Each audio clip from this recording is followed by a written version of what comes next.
Terkadang langkah kecil menuju kehidupan yang lebih sehat adalah langkah terbesar dalam mencegah penyakit tidak menular.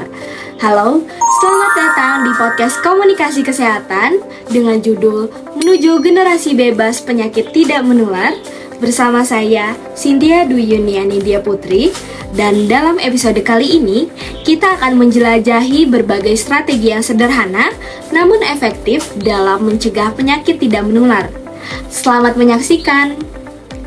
Secara umum, penyakit dibedakan menjadi dua jenis, yaitu penyakit tidak menular atau yang biasa disebut dengan non-infeksi dan penyakit menular atau infeksi.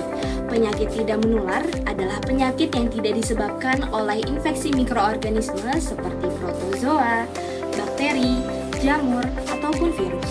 Melainkan penyakit ini itu disebabkan oleh kombinasi faktor seperti genetik, lingkungan, fisiologis, kebiasaan makan yang tidak sehat seperti mengonsumsi tinggi gula, garam, dan lemak. Adapun juga dipengaruhi oleh gaya hidup yang tidak sehat seperti merokok, mengonsumsi alkohol, dan kurangnya aktivitas fisik. Secara global, penyakit tidak menular menyebabkan 71% kematian atau sekitar 41 juta orang setiap tahun. WHO juga menyatakan bahwa Indonesia mencapai angka 66% atau sekitar lebih dari 3/5 kematian akibat penyakit tidak menular dari semua kematian. Hal ini sejalan dengan pernyataan bahwa 77% dari semua kematian penyakit tidak menular terjadi di negara berpenghasilan rendah dan menengah, termasuk Indonesia.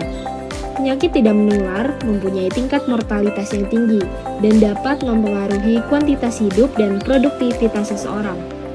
Indonesia perlu terus meningkatkan dan memperbaiki respon terhadap penanganan penyakit tidak menular.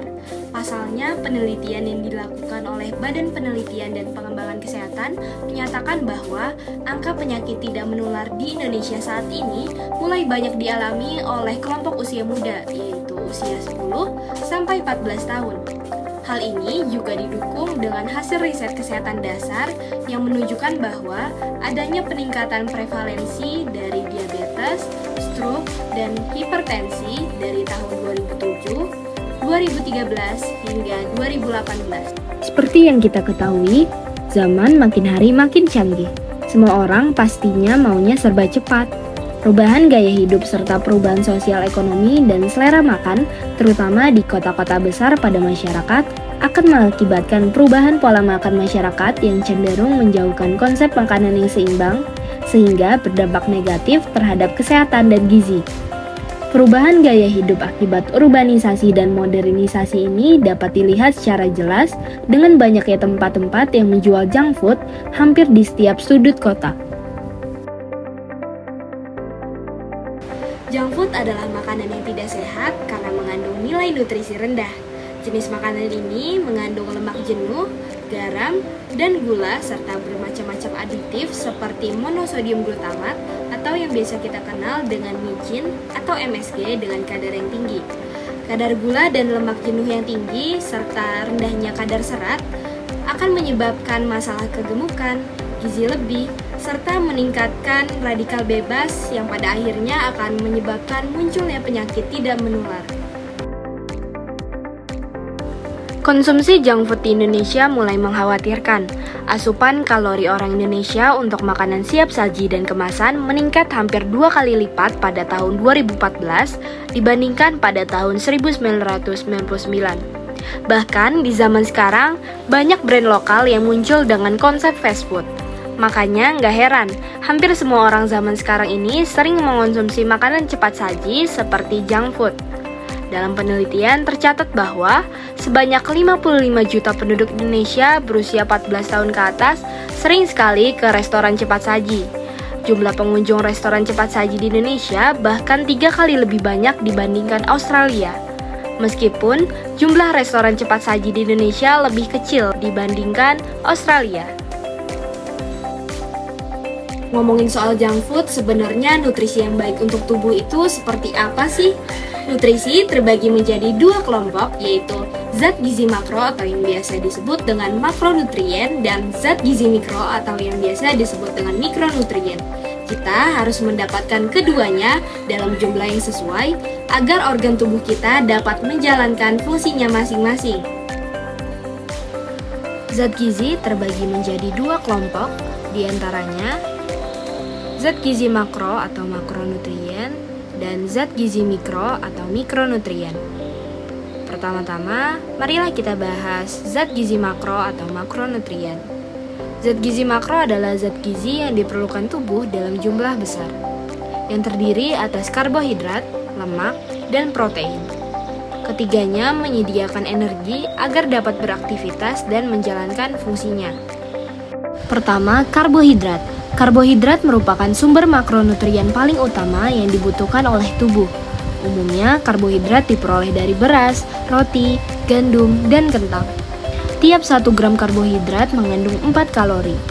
Kebutuhan energi dari karbohidrat berkisar antara 45-65% dari keseluruhan energi yang kita butuhkan. Tubuh mengolah makanan yang mengandung karbohidrat dengan mudah. Hal inilah yang membuat karbohidrat menjadi suplai kebutuhan energi harian yang penting.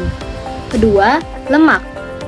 Lemak merupakan makronutrien penting. Oleh karena itu, kita tidak boleh sama sekali mengabaikan lemak karena lemak berperan penting untuk menyuplai cadangan energi.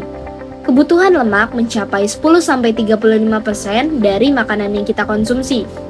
Walaupun lemak sering dianggap makanan yang buruk karena bisa menjadi pemicu terjadinya obesitas, akan tetapi lemak yang dikonsumsi dalam kadar yang cukup dan tidak berlebih sangat penting untuk dipenuhi. Kandungan lemak dalam 1 gramnya terdiri dari 9 kalori. Makanan yang mengandung lemak sehat diantaranya adalah asam lemak omega 3 dan asam lemak omega 6. Kita bisa mendapatkan asam lemak omega 3 dari bahan makanan seperti minyak ikan dan salmon. Sementara omega 6 dapat ditemukan di berbagai minyak biji bunga matahari dan minyak jagung. Ketiga, protein. Protein merupakan zat gizi makro yang menyusun berbagai jaringan tubuh. Kita juga membutuhkan zat ini untuk menjalankan metabolisme tubuh, menghasilkan hormon dan enzim, serta menjaga keseimbangan asam dan basa di dalam tubuh. Kebutuhan protein harian pada seseorang berbeda-beda menurut usia, jenis kelamin, dan tingkat aktivitas fisik. Menurut angka kecukupan gizi, kebutuhan untuk masyarakat Indonesia berkisar antara 56-59 gram untuk perempuan dan 62-60 gram untuk laki-laki. Protein sendiri terbagi menjadi dua, yaitu protein hewani dan protein nabati. Protein hewani adalah sumber protein yang diperoleh dari produk-produk hewan. Protein hewani kaya akan asam amino esensial, zat besi, dan vitamin B12. Protein hewani dapat berasal dari daging sapi, daging ayam, ikan, telur, susu, keju, dan yogurt. Sementara itu, protein nabati adalah sumber protein yang diperoleh dari produk-produk tumbuhan. Protein nabati biasanya rendah lemak jenuh dan kolesterol, serta kaya serat dan antioksidan.